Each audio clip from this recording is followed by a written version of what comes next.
Hello. Hi. So yeah, I think I'll give Emily some time to set up. Thanks so much, Zayed, for the workshop previous. Before us. I think for those who have questions for him, he has shared how you can get in contact with him. Gladys, you're Yeah. not on the spotlight. You're not on the spotlight. Oh. Hi, thanks everyone. Yeah, I realized I wasn't at the spotlight just now, but I'm gonna buy Emily some time as she sets up. Welcome to the second workshop of the day titled Linea in the L2 Landscape.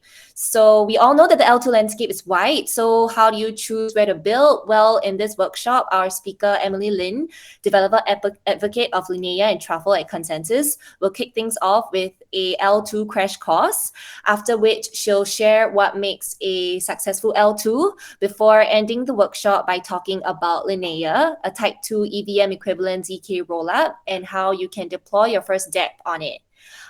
So for those who are here, in case you don't already know, if you successfully deploy your submission on the Linea testnet, you are already on your way to winning bonus points that can increase your chances at becoming one of our hackathon winners. So you can find out more info about the bonus points mechanism under the prizes and bounties page of our builders guide. But TLDR, bonus points will be awarded to submissions that fulfill two criteria. So they have to be successfully deployed on Linea testnet, and they meaningfully incorporate a partner's technology, where one additional point is rewarded per substantial incorporation. That's it. Gentle reminder that if you stay till the end of this live workshop, you might just walk away with something special. So stay tuned and keep your eyes peeled for an EDM that we'll send out sometime next week to announce who our lucky winners are. Okay, so without further ado, I'd like to welcome Emily to share more about Linea in the L2 landscape. Take it away, Emily.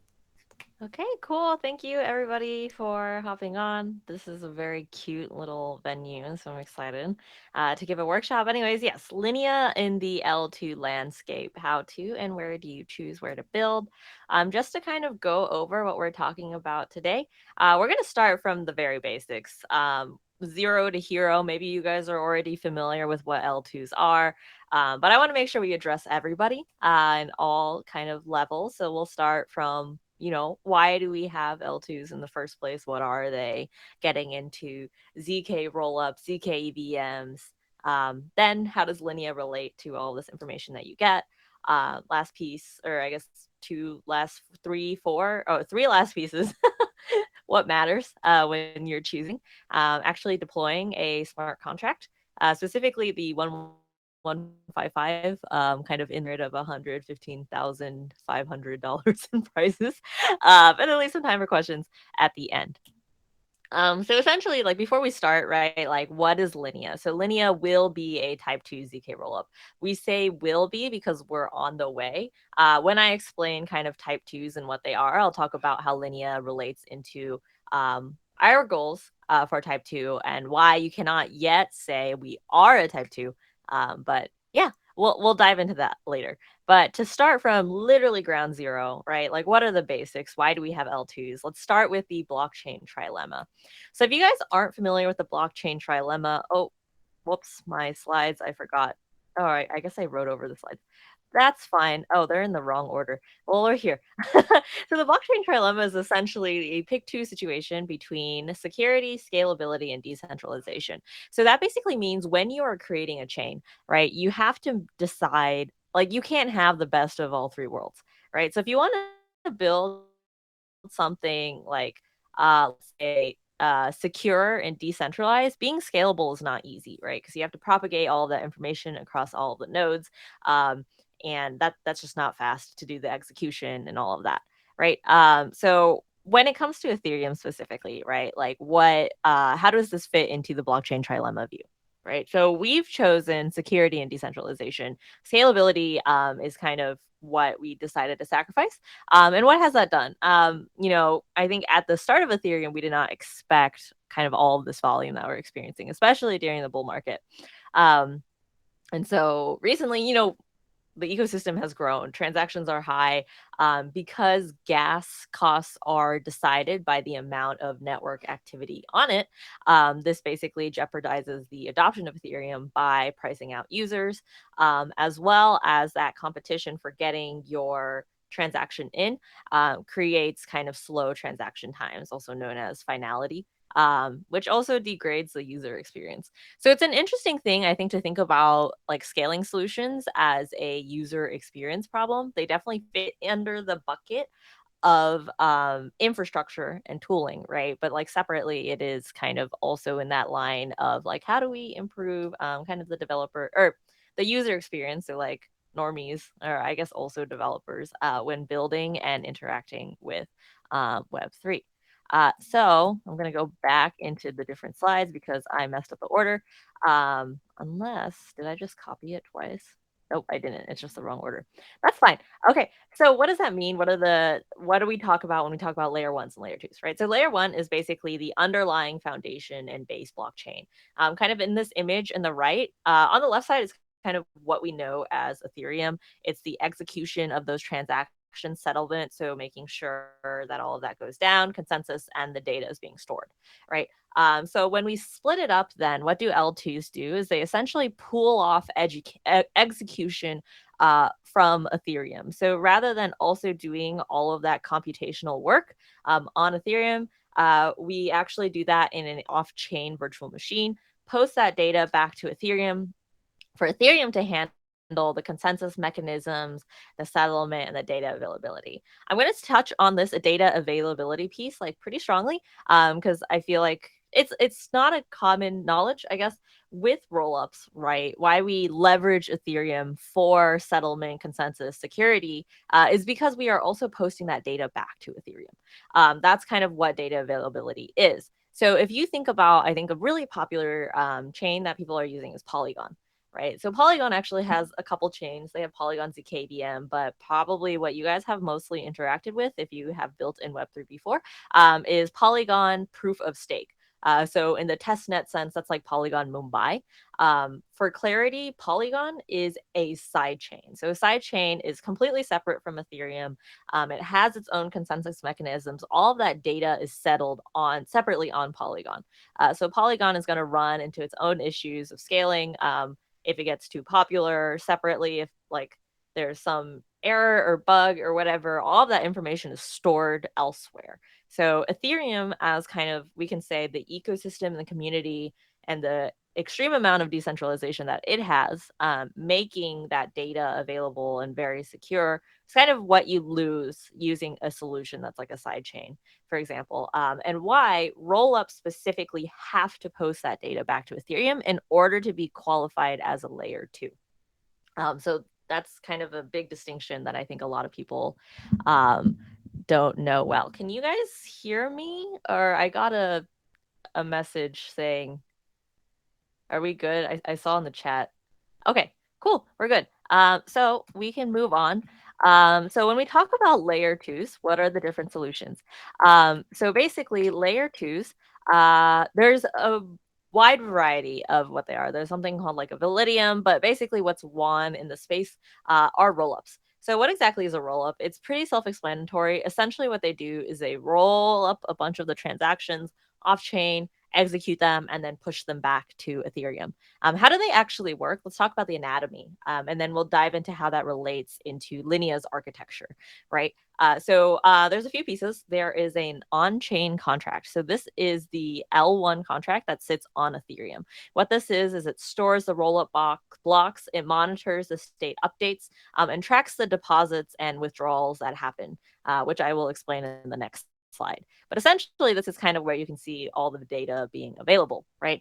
The second piece is that off-chain VM. So it's the separate execution environment that allows us to scale transactions and pull off that computational energy from Ethereum. And the last piece, I kind of group these all together: operators, validators, aggregators, sequencers. You can kind of think of them as the nodes that aggregate these transactions and kind of do all of the work to order them and then publish that block back to Ethereum. So that's the general overview overview, I wanted to touch upon specifically deposits and withdrawals, because this is an important concept to understand when we talk about optimistic versus ZK rollups, right? So essentially, the thing about rollups that are interesting is you actually are transacting with like ETH on that chain, right? So rollups don't necessarily have their own token. For example, like Linea does not have a token currently. So the way you process transactions, deploy contracts, etc., you pay gas in Ethereum on the L2. So how does that work? Essentially, there's this thing called deposits. So that's moving from L1 to L2. Essentially, what that means is you have ETH on your L1, you lock it up on this rollup contract, an equivalent amount of ETH will then be minted to be used on the L2. Withdrawals then is the other way around. It says, okay, I've done all this like L2 action. I actually want to bring it back to Ethereum. I might want to bridge it to like from Ethereum to like another chain, for example. What that means is the ETH on the L2 is going to be burned and then released into Ethereum on L1.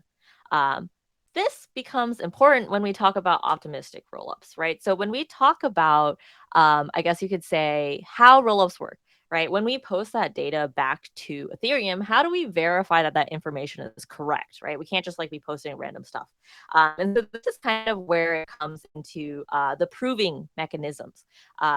So the first iteration of rollups are going to be optimistic rollups. So if you've heard of things like Optimism, Arbitrum, and then now there's like a new rollup from Coinbase called Base, these are optimistic rollups. Essentially what they do is when they post that information back to Ethereum, it's just assumed to be valid. So we optimistically assume that all of this transaction information is, there's no bad actors in this.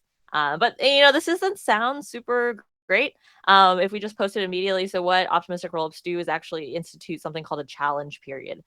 So basically they say like, we're not going to actually post this data back and allow you to withdraw that ETH on L1 until 7 days have passed. And in those 7 days, the community, along with some incentive mechanisms, can basically say, this looks fishy.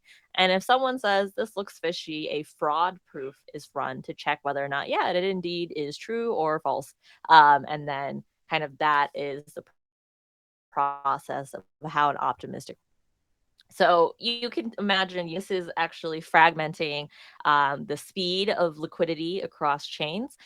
There are workarounds. So for example, trusted bridges. So you can think of separate applications that are bridges that have their own liquidity pools that will basically release it to you anyways.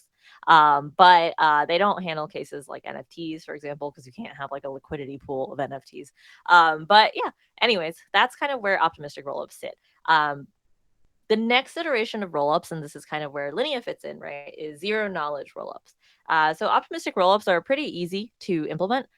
Easy, okay, it's hard, but it's easier than kind of the next phase, right? ZK rollups. So basically, with ZK rollups, instead of waiting 7 days for a fraud proof to either be submitted or not, we, I guess, proactively actually just submit a proof on I guess data posting, right? So this is called a validity proof.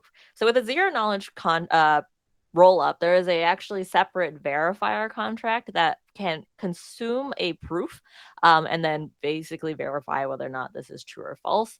This means we do not require a challenge period. You get like, right now it's not like instant finality, but it's, I think, the longest I've seen is like 15 minutes, which is significantly better than 7 days, right? And I want to get into this, right? When we talk about zero knowledge rollups, why do we call them zero knowledge rollups?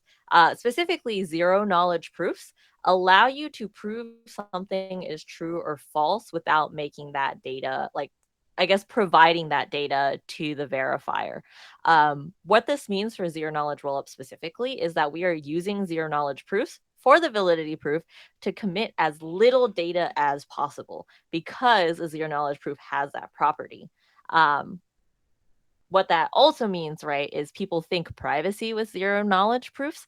That is a common solution. For rollup specifically, there's actually no privacy involved there. It's not a privacy solution. It just happens that at the prover step, at that verifier step, we are leveraging zero knowledge proof so that we don't pass as much information as we need to. Examples include Linea. obviously.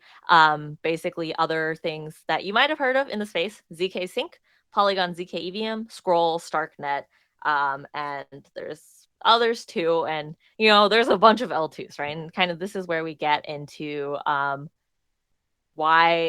do you differentiate between the different, I guess, zk rollups at this point, right? I think the value prop between optimistic and zk rollups is pretty clear. But once we get into zk rollups, like, how are they different? And so this is when we start talking about the zkEVM. And so in that kind of like opening phrase, I talked about type 2 zkEVM. So let's like kind of start from the very beginning. What is a zkEVM? So essentially, I'm not going to get into it at a very high level. Kind of all you need to understand that this is a Ethereum virtual machine that is able to execute smart contracts in a way that leverages existing Ethereum architecture. So it's built in a way that, I guess mimics kind of the Ethereum. How do I describe it? Like the way it's compiled, and the language is interpreted.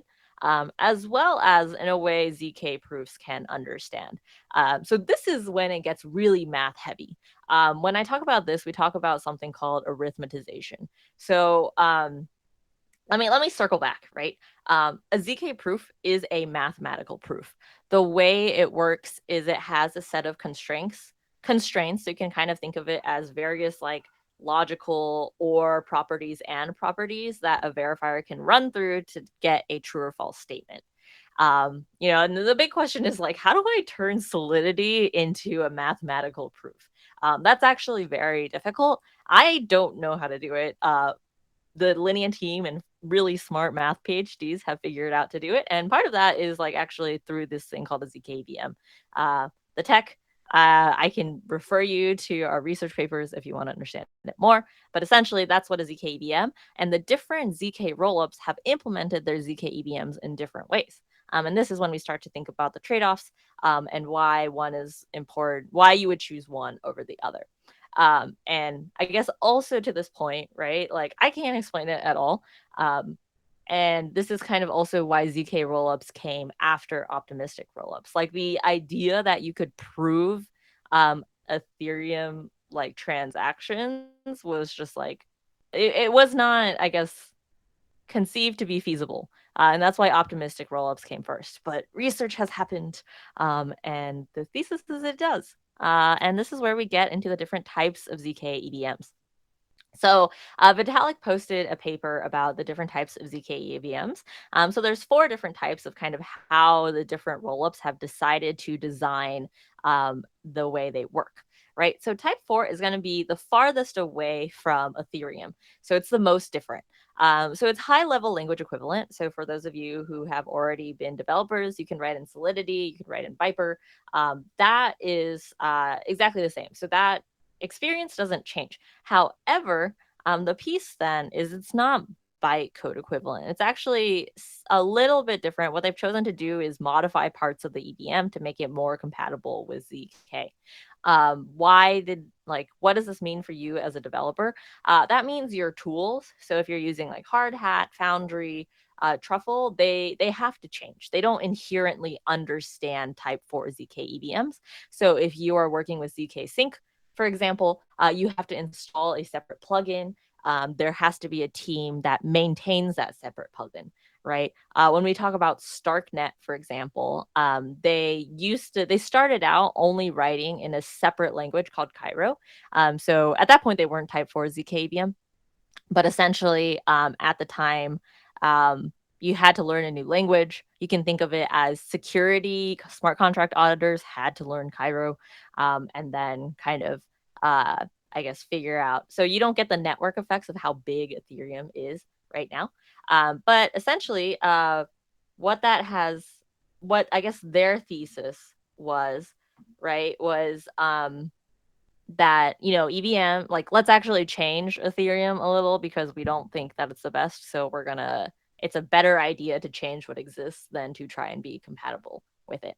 And that's their thesis, right? As you move down the stack, you can think of type 3 as kind of a transitionary phase to type 2.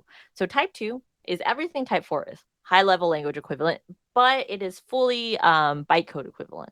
So something like precompiles, opcodes are 100% covered. what that means for you as a developer is nothing needs to change. If you're using Hardhat, Truffle, Foundry, all you do is swap out an RPC, and I'll show you kind of what that looks like in the building section. But it should be a no-brainer. What this means is there's no vendor lock-in, so you can deploy on Ethereum. You should be able to deploy on Linea. You can deploy on Scroll and Polygon zkEVM. These are the type 2 players in the space. No sweat. Which is really great. I think for a developer, you can really leverage a multi-chain kind of dapp without extra effort. So for example, with a type 4, not every kind of low-level item is going to be covered. What that means is you need to be very careful when you're building your applications to make sure the functions you are using actually work with a type 4 rollup. This has led to issues with some transfer opcode not being covered, and then a bunch of ETH getting locked in a contract because that just didn't exist.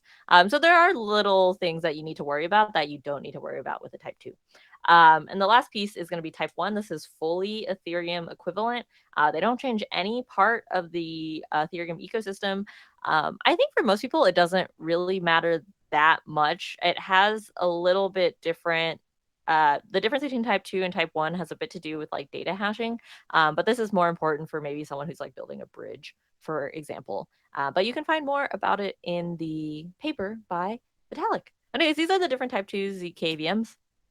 Kind of a image or graphic to explain this more. Basically, the thesis is type 4s are able to be faster in their prover times, whereas the trade-off is they lose compatibility. And so that's, I guess, something you should think about when we talk about Linea and the tech. So I guess after this paper had already come out, we actually don't think that's true. We've done some research, and I can dive into this later, that we think basically says we can achieve the same amount of performance while achieving that compatibility that allows you to leverage the network effects of Ethereum. But it's essentially that was from zero to hero. I hope you've already heard some of this before. You've gotten a little bit more information about kind of the ZK space. And this is where I say Linea will be a type 2 ZK rollup. So what that means is we are on our way. I think there's we have basically all of the precompiles and opcodes covered except for a few. But this hasn't been materially, I guess, affecting dapp developers. As far as I know, we have over 100 partner applications already deployed, and it's all been very smooth. So anyways, these will be a type 2. I don't think any other ZK rollup in the space yet has achieved actual type 2 yet. But like I said, Scroll, Polygon zkEVM, Linea are the ones who are saying publicly, this is our goal. Type 1 can come down later in the line, but for now, type 2 I think is really sufficient just for scaling Ethereum in the space in general. So kind of now you've got the basics. Where does Linea fit into all of this, right? Where is Linea in the L2 landscape? So kind of let's take a step back and talk about what Linea is.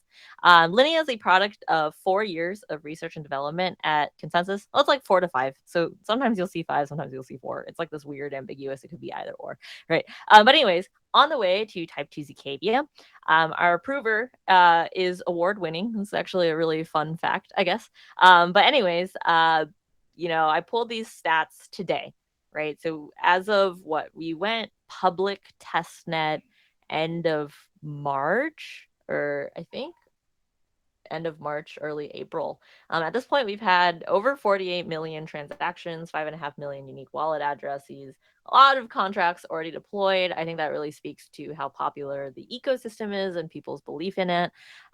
Separately, I guess to give some comparisons, I think Polygon zkEVM hasn't reached 2 million transactions yet. There are a few reasons for that I can get into later if you guys are interested.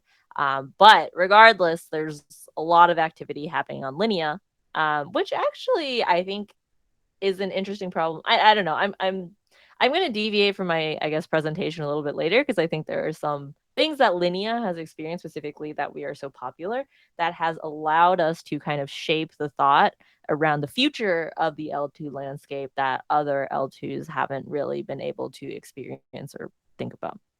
But anyways, that's a sneak peek at what's later to come in this presentation. When we're talking about fast facts, this is Linea. Let's see what's next. How does the prover actually work, right? So kind of taking a step back, this is pretty heavy. I don't know if everyone will understand it, but that's completely fine. The process is basically with Linea, the way we do it is arithmetization, right? So that's the first piece of changing that solidity code into something that our ZK rollup can understand. Arithmetization is one piece of where Linea differentiates itself. I can talk about this in a different slide. The next piece is, okay, the arithmetization essentially creates it into like a set of like, I guess you could say constraints or logical operators that essentially say, this is how we're going to decide whether or not something is true or false. That information is passed into an inner proof system. So this is also kind of when we talk about the industry leading speed and Vortex and Arcane. And essentially what you can think of this is it's our initial kind of proof creation system that recurses itself to make the proof smaller and smaller until the very end, where at the very last step, there is a outer proof. And for our outer proof, this is where we use a snark. So again, if you're kind of familiar with the ZK space, you've probably heard of something called a snark. Basically, you can think of a snark as being able to verify, creating a proof that is able to verify the accuracy of one transaction in the same amount of time as 1 billion transactions. Why we do this specifically is because the inner proof system does make it really small. However, it does not make it small enough to be placed on Ethereum because again, you want to post as little data as possible to get that scalability. So that's kind of the last piece. The outer proof system uses a Planck snark. So snarks, this is kind of where when we talk about the different ZK rollups, all of them do this step. There's something called a Planck, there's something called a Groth 16. Each one does something different. I won't get into it, but you can read more about it on our blog later. But anyways, that's the overarching theme. Let's actually dive into the different pieces. So when we talk about that arithmetization standpoint, right? This is really interesting because when we talk about wanting to be close, or let me take a step back, right? So there's that question of compatibility. Like, why do we care about that? There's one piece of, we want our tools to be maintained. We don't want that developer experience to be degraded. We don't want vendor lock-in. The other piece is Ethereum is constantly changing, right? There's like proposals being produced, new ERCs, like the way consensus is happening, data is taken in, changes. The farther you are away from Ethereum, the harder it is to maintain parity, right? So you can think of like a type 4, they're already different. To chase kind of what's changing is going to be continually, I guess, difficult to do. Linea is the only production zkEVM right now to directly arithmetize the EVM. So essentially, what you can imagine, what this means at a high level is the other ZK rollup solutions will emulate a different EVM and then prove the EVM bytecode. But basically, our zkEVM directly like interacts with it. It's a little complicated. There's a really long research paper that I can't explain. But if you join us at the end of July, a researcher who actually worked on the arithmetization will be coming on and giving a presentation to actually tell you things in an accurate way that I cannot provide because I did not go to school past undergrad. But anyways, to continue, right? Let's talk about that inner proof system, right? So we talked about arithmetization. That's what makes Linea special. The other piece about Linea Tech that makes Linea special is this inner proof system. So we use something called lattice-based hashing. So again, when we talk about hashing, this is again part of that kind of data compression step. What's interesting about lattice-based hashing for proving systems is that it's popular. Well, let's ignore that first piece. But the other piece is like lattice-based hashing is really cool because it's plausibly post-quantum. Essentially, that means it's resistant to quantum computing attacks that we can conceive of today. We say plausibly because we don't actually know whether or not these attacks can actually happen. But the way they happen right now is plausibly post-quantum. I do want to say that does not mean that Linea itself is plausibly post-quantum. Snarks are not post-quantum, so that's kind of that extra step of it will change that. I don't think there's any other ZK rollup that is post-quantum. Maybe Starknet is, I think. But regardless, that like opens up the opportunity later down the line for us to explore kind of that. But again, quantum computing, I think, is not our imminent threat. Right now, our imminent threat is high gas prices and transaction times, right? But anyways, that's an interesting piece about lattice-based proofs, why they're really cool. Second piece is lattice hashing is optimized for recursion. So I actually forgot to mention this when we were talking about optimistic versus zk rollups, right? So the other piece, problem with optimistic rollups is their scaling actually still has a limit, right? Fraud proof is just going to always be a fraud proof. However, with zk rollups or zk proofs, they are math, right? So essentially what you can think of is I can prove that a proof is true and compress that down. And I can prove that that proof is true and I can compress that down. And then I can prove that, you get what I'm saying? And that is something that's only possible with like a zk proof and not a fraud proof. So lattice-based hashing is optimized for that. It's very cool. And the last piece, again, when we think about the different ways to make zk rollups faster, is also on the hardware side. So lattice-based hashing is efficient for hardware accelerator and different classes of high performance computing. So there's a lot of opportunity for Linea to be, I guess, faster and I guess do better and continuously improve. When I talk about lattice-based hashing specifically, I think this is really cool because we're the only prover that does lattice-based hashing, and it has this really cool trade-off of being like snark friendly versus traditional hashing mechanisms. That's also probably, I shouldn't have included this slide because that's pretty confusing, but regardless, think of this chart as another reason why it's really cool. And then last piece, I already mentioned this specifically, but just to talk about the flow of what a prover looks like is that last piece of Plonk. Why snarks are cool is because it can verify one transaction and 1 billion transactions in the same amount of time.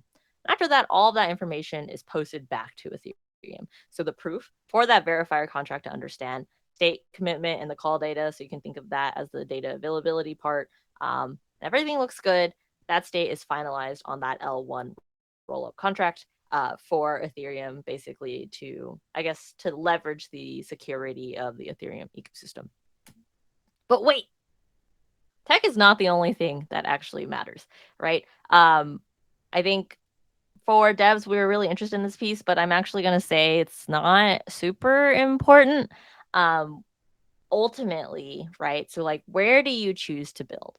I want to say number one, everyone's doing really cool things. There's super interesting like research being done across all of the rollups.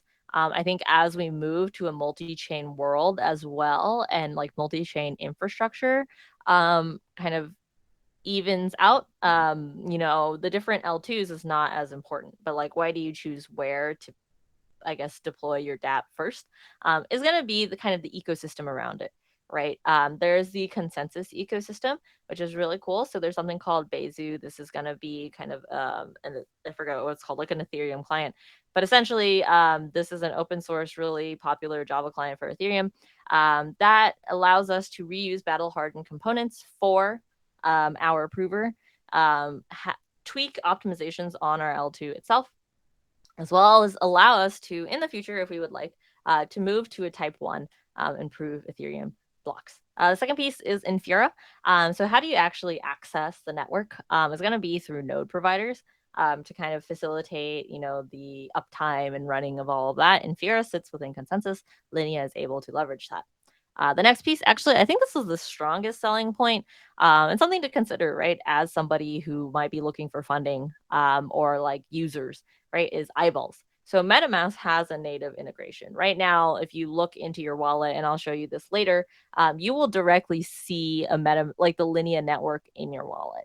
What this allows us to do is, number one, there's trust. I think something, I don't know if you guys think about this, like, but for me, right, when I add a new network on a website, it's pretty like no brainer for me. I can like easily cross reference like what is the network I'm adding. I can be confident that I'm not doing something malicious. But for someone who's like just interacting with it, that extra step is like, oh my God, what's going to happen? There's actually significant churn at that point in the MetaMask kind of transaction lifecycle of just ending things there. The other piece is they would reduce funds loss incidents by 30%. So this is a specific type of MetaMask support ticket that is defined as instances basically where a user either loses access permanently or temporarily unable to access or view their tokens. So this often arises just because like a user doesn't know how to add a network and they're like, oh no, where's my token? And it's just like, oh, it's because you forgot to put it in your wallet so you don't see it. And that is like a big UX problem that is solved from our close collaboration with MetaMask. You can kind of think down the future as well. MetaMask's popular kind of features like bridging, swapping, buying is also going to be hosted with Linea. So what that means is you got a lot of eyeballs. We have like over 30 million monthly active users, I think is a number, and that's pretty substantial. The next piece, and this is kind of talking about like you as a builder, is really important to find what kind of support do you have. So we have number one, over 100 launch partners. There's anything from like user-facing dApps to developer tooling. The other piece is there's already VCs that exist that are interested in funding Linea projects specifically. They're called the Ecosystem Investment Alliance. You can apply for funding on our website, linea.build. Last piece is we do have the Consensus Accelerator program, which I believe this hackathon feeds into, but you can think of it again as like this huge ecosystem ready to support the dApps you're building, right? And so where do we talk about Linea's future with relation to all of this? Number one, we care about security and collaboration. So what that means specifically is when we talk about security, that is very closely tied to decentralization. I'm going to be honest. Linea's kind of operator, so that sequencer that's handling all the ordering and everything is centralized. That's just kind of an intermediary step that we have to take in order to like be sure that, you know, as we're fixing bugs or, you know, developing this, like we need more control. Eventually, kind of the next step is going to be decentralization. I don't think there's any roll up right now that's not decentralized. I'm not sure, but at least like with regards to like Scroll and Polygon zkEVM, Starknet, zkSync, none of them are decentralized, but it's on everyone's roadmap. The other piece I want to talk about is multi-prover theory. So when we talk about collaboration, what do we when or security as well? I think something people don't think about, right? Oftentimes the question is like, oh, L2 wars, who wins? Like this is not a good idea, because if one L2 wins, what does that mean? That means we have only one implementation of a prover. So if there is a bug in that prover, it's kind of like, I guess, what do you call it? You're out of luck, right? So what the multi-prover essentially is saying, we need to actually batch these transactions and send them through multiple provers. What that allows us to do is reach kind of a consensus of truthfulness. So you can imagine Scroll's implementation of a prover is different from our implementation, which is different from Polygon. And technically, if everything is valid and accurate, all of us should say yes, right? But if not, and someone says true and someone says false, then that's obviously an indicator that something is right? Suspect. And that lends to a more secure trust assumption when we have that kind of multi-prover world, right? So don't ever kind of live in a world where we're like, one over the other. No, that's not helpful. The other piece is, there's still something called the data availability problem. So I talk about data availability being really important. But this is also actually where the bottleneck with L2s do exist. What do I mean by this, right? Specifically, like we have to move all of that computation off chain. That's what makes L2s fast. However, there is still that last piece of posting that data back to Ethereum and asking that verifier contract to run kind of the verification. And so this is where things can potentially get expensive. Right now, Ethereum can't handle that much data being posted back. So things get slow. That's kind of where the bottleneck comes in. Yeah, and then so what that means, right, is now there's a new proposal called EIP 4844. It's called dank sharding. Essentially, what that means is it's allowing for more data to be, I guess, consumed or brought in, which should help fix that problem.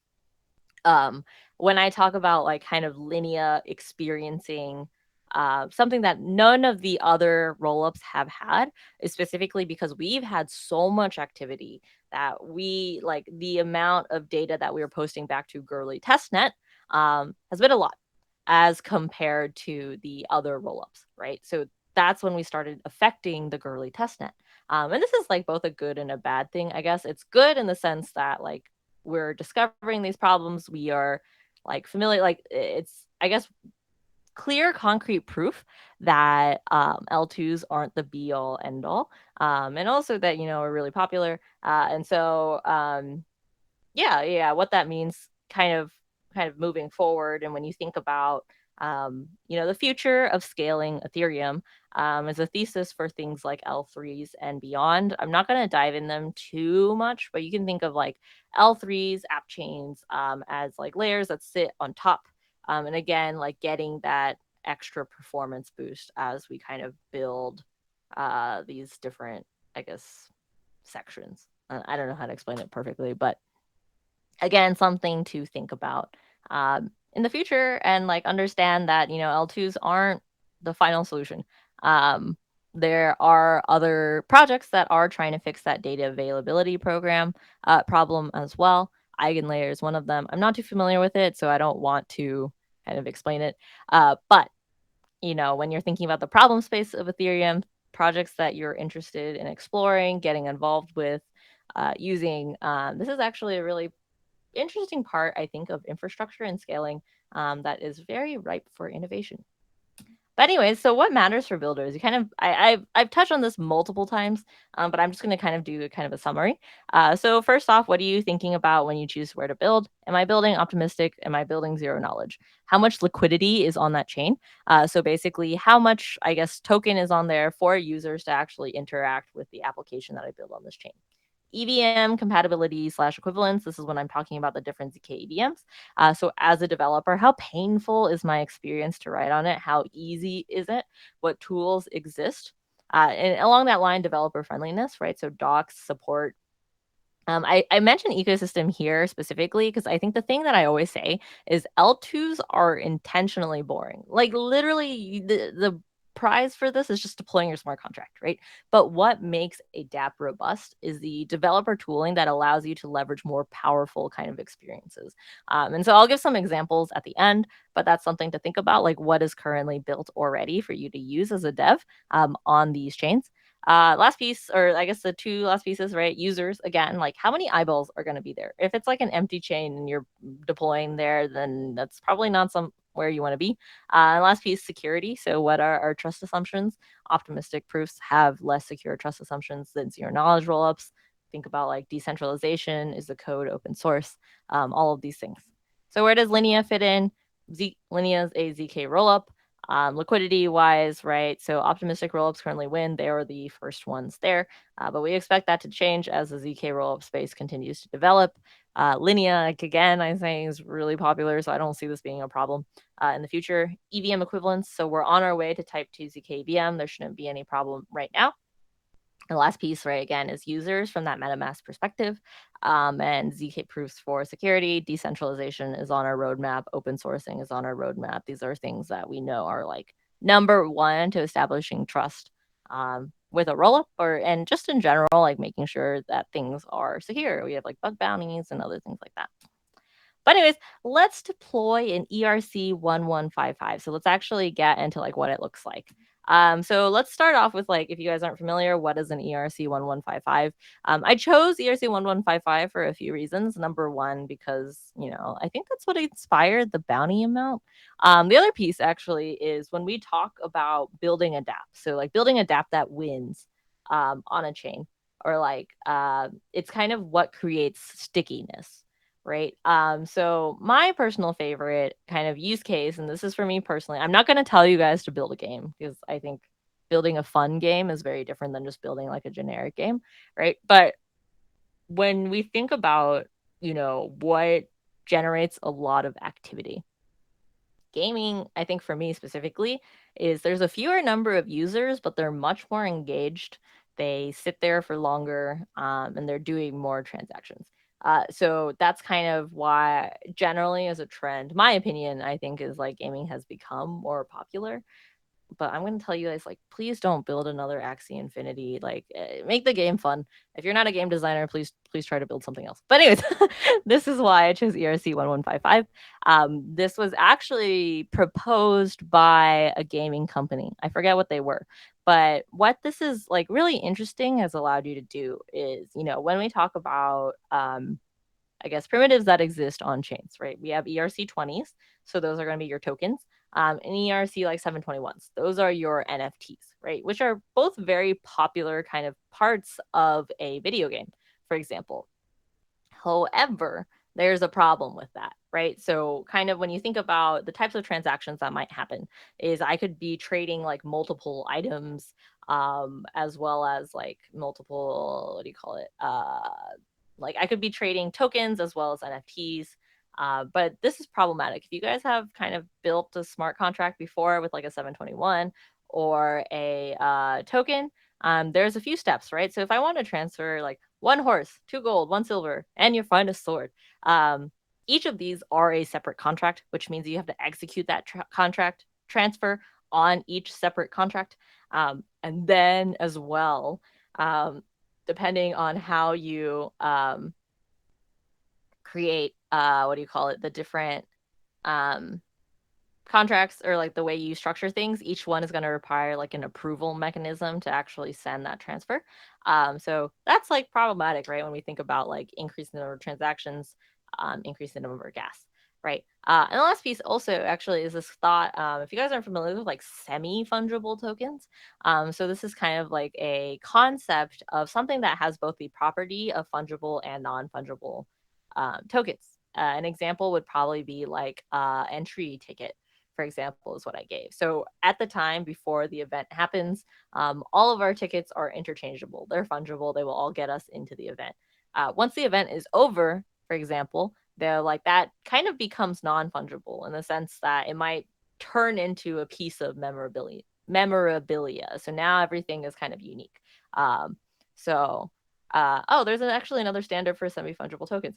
I'm not familiar with it, but thank you for pointing that out. If you want to add it in the chat, I would love to explore it more.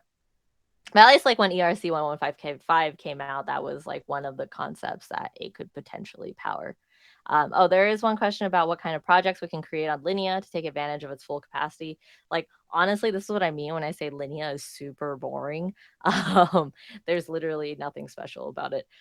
You can build whatever you want. But I can dive into kind of the types of projects that you might be able to do with, I guess you could say, contracts, or I guess developer tooling. So I've talked a lot, so I'm going to speed through the rest of this. Essentially, to interact with Linea, you're going to need a few things. So you're going to need Linea ETH.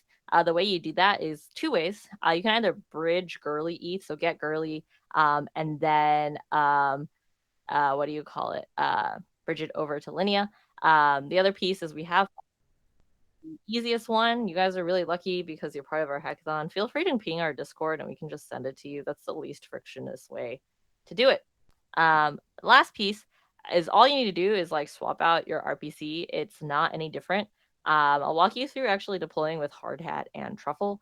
If you guys are deploying on Ethereum, Polygon, Scroll, any other EVM equivalent chain, super easy. It's exactly the same. So what does that look like? I'm gonna go show you a Hard Hat project. So just kind of give you an example of what that looks like. I've created an ERC 1155 here. What I've done is used, what do you call it, Open Zeppelin's, I guess, standard contracts. Again, if you are devs, use Open Zeppelin's like ERC standards because they have to implement very specific functions. Open Zeppelin has created like security tested applications, so you don't have to actually implement everything on your own. But you can basically see here, Kitten Collect. I did like a cat themed one because I'm silly. I don't know. But the way it differentiates, right, is each type of token has a different ID.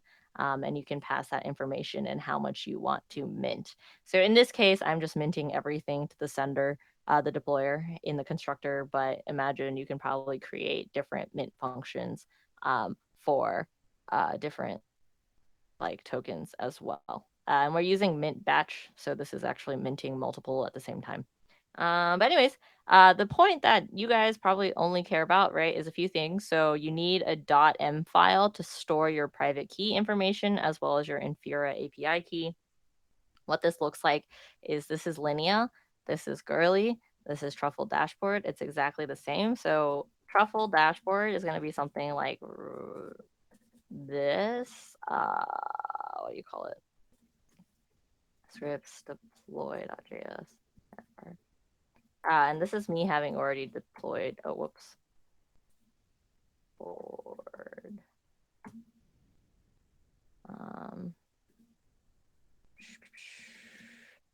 Post 20. So as you can see, like in this process, I actually can just deploy it through my oh, gas is kind of busy right now. Okay, so yeah, so basically I just deployed it through here, super fast. That's my address. And if I wanted to do with Girly, I can do it exactly the same. I would just switch it out. Oh, whoops, this is Girly. I was on Girly. Ha ha ha. See, it's exactly the same. Let's just switch to Linea. And then, whoops. Yeah, but it's the same process. Confirm, and it's been deployed. And you can think of it as you don't want to use dashboard, like Linea is the same. You can get your Infura API key by going to the Infura website and signing up. But that's all I have when we talk about kind of the building on Linea. Basically, all we need to see, right, is a demo of your app, a link to your deployed smart contract. So you can either go to Linea Scan. So we have an Etherscan instance, just like search up the contract instance and then link to it here. So just send this in your GitHub README. And then as well as like point out the last piece, right? Bonus points. So when we talk about different applications that can be run, so when we go to build on Linea, tooling and infrastructure, there's like a lot of different tools that have already been deployed. You can choose any of these basically to power an application. So something like you can think of Gelato. So recently we did a workshop with Gelato Relay, which essentially allows you to do gasless transactions, which really powers developer UX. So what that might mean in the context of a game, for example, is like as I make transactions throughout the game, acquire like NFT, I guess, items in the game, rather than the user taking on the burden of executing those transactions as well as paying that gas cost, you can sponsor that as kind of the builder of the dapp. So that's one example. But there's a lot of different things. I encourage you to be creative. Think about use these as touch points for doing that. I guess another example is like oracles. So oracles essentially allow you to pull off-chain data and act upon them on-chain in your smart contract. So you can think of building like, I don't know, I keep using NFTs because that's what I resonate with, but like NFTs that react to the change in weather outside. I don't know, something like that. You can do that with the power of an oracle. But anyways, I'm gonna just go ahead and leave the last 5 minutes for questions. That's my information. Let me talk about it. Let me scroll up. What kind of project can we create on Linea? And it, like, okay, wait, I already answered that. So really anything. I think what we're looking for, right, is definitely something like usable. When we talk about why L2s win, or like what attracts users, it's going to be like a very strong kind of sticky dapp, which can be anything from, like, for example, Arbitrum is really popular. Like GMX is theirs because they have like perpetual trading something. I forget. But be creative. The other piece is who publishes the roll up to the L1 contract, right? So right now that is consensus. So the Linea team does that. Decentralization is coming down the line. Can we create dapp which uses zk proofs on Linea? I face this no compatible issue with zk sync when my code worked on Girly but not worked on zk sync testnet. So yes and no. So I guess yes, probably. In order to do the zk proof, yeah. Let me if you're speaking specifically to like using existing solutions that allow you to create zk proofs for what do you call it, applications, so like not doing it yourself, that is totally dependent on whether or not that's been deployed on Linea. So this is when I talk about like leveraging the developer tooling ecosystem. Off the top of my head, I don't know if any have already deployed on Linea, but if there's something you need, we can definitely like hook into their BD and partnerships and like reach out and see if we can get that in for you right away. As for specifically like doing it on Linea on your own, um, I think the thesis is yes. It should be, everything should act exactly the same. I've never done it, so I don't want to like promise you anything, but feel free to try. And if you run into issues again, like reach out in our Discord. Um, but yes, what is someone asked, was it a hash function issue? Maybe. I don't know. Okay, the semi-fungible token was 3525, which is cool. So I was not able to verify my proofs on zk sync testnet gas reach limit. Oh, okay. I guess people have been having conversations about the zk proof stuff. Yeah, that is something like I think again when you're posting that data back, might be an issue, but I don't know. Oh yeah, write your own circuits and deploy the verifier contract on Linea. I think it should work. I do want to be honest, like Linea has calmed down. But we did experience relatively high gas earlier, I think like 2 weeks ago, specifically for a few things. One, we we increased the block time. I forget the order, but essentially the amount of times we were like committing back to theory or Gurley was slower. Because we were generating so much traffic, we didn't want to degrade the actual like early developer experience, so we had to kind of limit ourselves, which also meant that people transacting on Linea had to compete more, which did raise gas prices. But that was an artificial raise. Things have calmed down, so it should be better. But if you run into issues, please let me know. We can probably figure it out if you need more gas. Like again, just ping the Discord and you should be fine. Yeah, so that was a lot of information. Is there any questions elsewhere? I hope you guys learned something new and are excited about building on Linea. It's super easy. It should be super easy. If it's not easy, then let us know.